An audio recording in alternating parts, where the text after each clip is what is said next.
Hi friends, எல்லோருக்கும் வணக்கம். எல்லோரும் எப்படி இருக்கீங்க? நல்லா இருக்கீங்களா? இன்றைக்கி அந்த கதையோட அடுத்த பகுதி தான் பார்க்க போகிறோம். அதுக்கு முன்னாடி நீங்கள் செய்ய வேண்டிய விஷயம் என்ன அப்படின்னு கேட்டிங்கன்னா, மறக்காமல் நம்ம இந்த சேனலை சப்ஸ்கிரைப் பண்ணிக்கோங்க. கீழே இருக்க பெல் பட்டனையும் கிளிக் பண்ணுங்கள். அப்போ தான் நான் போடக்கூடிய வீடியோஸ் எல்லாமே உடனுக்குடனே உங்களுக்கு நோட்டிஃபிகேஷன் வரும். ஸோ மறக்காமல் சேனலை சப்ஸ்கிரைப் பண்ணிவிட்டு வீடியோ பாருங்கள் ஃப்ரெண்ட்ஸ். வாங்க நம்ம கதைக்குள்ளே போகலாம்.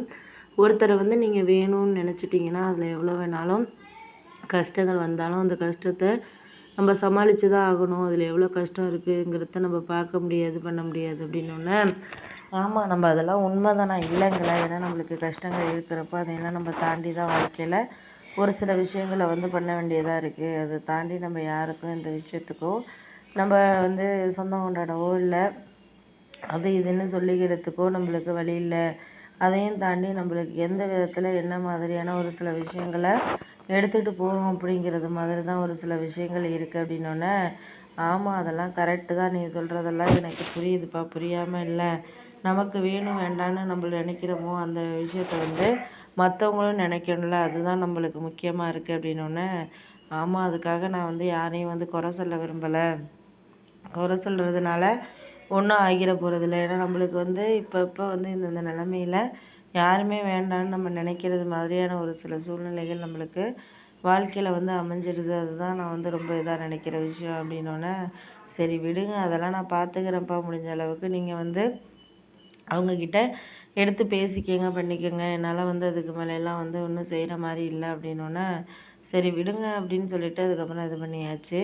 அதுக்கப்புறம் நான் என்ன சொன்னேன் அப்படின்னா, இதெல்லாம் உங்களுக்கு கரெக்டான வேலை புரிஞ்சுக்கிறதுக்கான தன்மைங்கிறதே இருக்கணும். அந்த தன்மை இருந்தால் மட்டும்தான் நம்மளால் எதா இருந்தாலும் செய்ய முடியும், பண்ண முடியும். அதை தாண்டி நம்மளால் யாரும் செய்கிறதுக்கான விருப்பத்தை நம்மளால் இது பண்ண முடியல அப்படின்னோடனே, ஆமாம், அதெல்லாம் நான் பார்த்துக்கிறேன்ப்பா, நீங்கள் ஒன்றும் எதையும் பற்றி நினைக்காதீங்க, எல்லாம் சரியாக நடக்கும், நம்ம நடக்கிறத நல்லதாகவே நடக்கும் அப்படின்னு சொல்லிட்டு நினச்சிக்கிட்டோம்னாலே போதும். அதுவே நம்மளுக்கு ஒரு நல்ல ஒரு வாழ்க்கையில் கிடைக்கக்கூடிய ஒரு கிஃப்ட்டு தான் அப்படின்னோடனே, அப்புறம் நான் உங்ககிட்ட ஒரு விஷயத்த சொல்லணும்னு நினைக்கிறேன். என்ன அப்படின்னு கேட்டதுக்கு, இல்லை, நீங்கள் ஒரு சில விஷயத்தில் ஈஸியாக எடுத்துக்கிறீங்க, ஈஸியாக ஒரு சில விஷயங்களை எடுத்துக்கிறீங்க. அந்த ஈஸியான விஷயங்களை நம்மளால் அடுத்தது இக்னோர் பண்ணிட்டு போகிறதுக்கான காரணத்தை நம்ம தான் பார்த்துக்கணும், பண்ணிக்கணுமே தவிர மற்றவங்க நம்மளுக்காக பண்ணுவாங்க, செய்வாங்க அப்படிங்கிறதெல்லாம் நம்ம நினைக்க முடியாது அப்படின்னோடனே,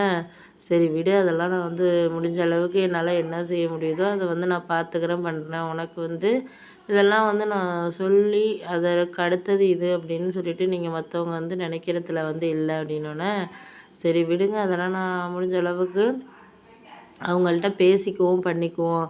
இந்த டைமில் இந்த மாதிரியெல்லாம் அவங்கக்கிட்ட நம்ம எக்ஸ்கியூஸ் கேட்குறதுனால நம்மளை பற்றி அவங்க கொஞ்சம் இதாக நினச்சிட்டாங்கன்னா என்ன பண்ணுறது அப்படின்னு கேட்டதுக்கு, அதெல்லாம் நான் நினைக்கல, நீங்கள் அதெல்லாம் பற்றி பேசாதீங்க, எதாக இருந்தாலும் நான் நினைக்கல, நான் முடிஞ்ச அளவுக்கு என்னால் என்ன பண்ண முடியுதோ அதெல்லாம் செய்வோம், பண்ணுவோம் அப்படின்னோடனே, அதெல்லாம் சரி தான், எனக்கு புரியுது. புரியாமல் நம்மளால் ஒரு சில விஷயங்கள் கிடைக்காம இருக்கிறதுக்கு நம்ம அதை புரிஞ்ச மாதிரி ஒரு சில விஷயங்களை வாழ்க்கையில் கொண்டுட்டு போகணுன்னாலே போதும் நம்மளுக்கு, அதுவே சரியான ஒரு விஷயமா இருக்கும் அப்படின்னோடனே, சரி விடுங்க, அதெல்லாம் நான் பார்த்துக்கிறேன், பண்ணிக்கிறேன், நீங்கள் அதை நினச்செல்லாம் ஒன்றும் எதுவும் பேசணுங்கிற அவசியம் கிடையாது. ஏன்னா நம்மளால் இந்த நேரத்தில் இதெல்லாம் சரியாக கிடைக்கிறப்போ அதெல்லாம் நம்ம எடுத்துக்கிட்டு வாழ்க்கையில் போகிறது தான் நமக்கு ஒரு நல்ல ஒரு விஷயமா தோன்றுறது அப்படின்னோடனே, ஆமாம் ஆமாம், அதெல்லாம் நான் பார்த்துக்கிறேன், பண்ணிக்கிறேன், எனக்கு இதுக்கு மேலே யாரையும் எந்த நேரத்துலையும் சொல்லணுங்கிற அவசியம் கிடையாது அப்படிங்கிற மாதிரி சொல்லியாச்சு.